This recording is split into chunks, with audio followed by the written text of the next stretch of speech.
Do you get lost without having proper documentation for things that you want to put together or that you want to understand? If you're like me, then this is a challenge.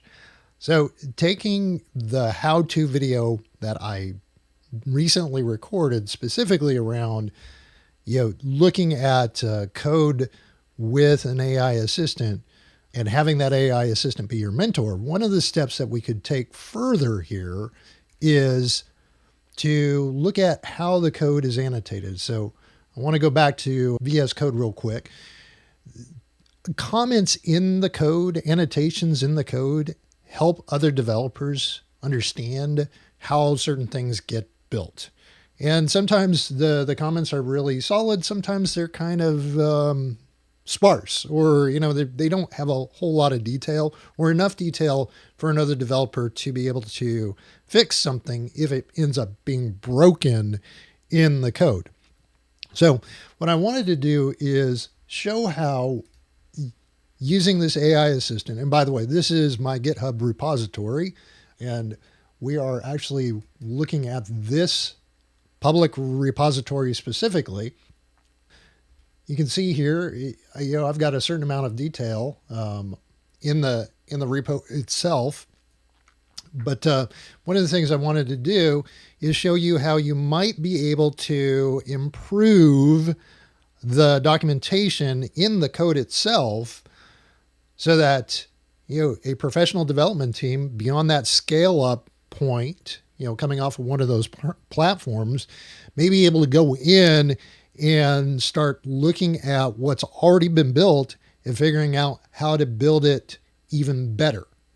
Notice I'm saying take what's been built and then make that better for scaling to a cloud platform like Azure, like Google Cloud, like AWS, Amazon Web Services.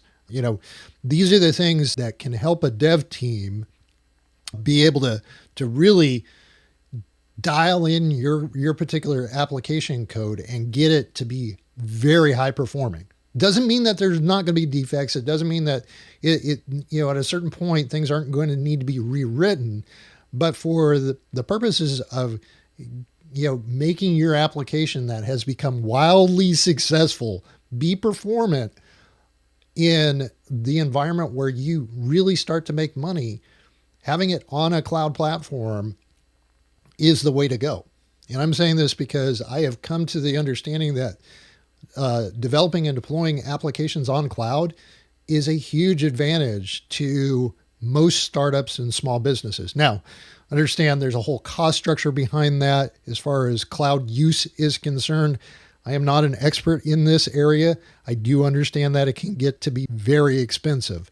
So this is where you've got to be very careful about your go-to-market strategy. Again, I am not an expert in all of this. I understand this, having worked with companies in this space, and this is just knowledge I've gathered over the course of time. So the go-to-market strategy and the pricing, so that you don't run yourself into the ground as far as a business, that is a conversation that you need to have as you're going through the process of scaling up your application.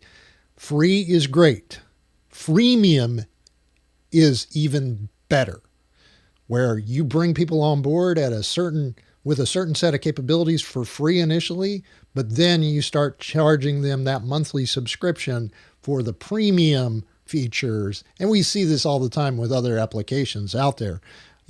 That's a whole different space, but I want to cast this vision for you for where you could take your application and start making even better money than you might be making now if you've already done this work in one of those other platforms that I mentioned in the previous video. So let's get into this. I want to basically say real quick, could you document the code with more detail so that a developer can understand what has been done? So now we're kicking off a process where it's actually going in And oh, look at this. So it is looking at a lot of this and adding, wow, okay, this is interesting. Now I want to check something here because this doesn't look, yeah, it's Python. Look at that. It's saying, hey, handler provides a centralized set of utilities for loading and validating and transform. Whoa, this is great. This is really great. I like this. Now, mind you, I looking at this code. This is not documenting in code can get really verbose. There are many schools of thought about this.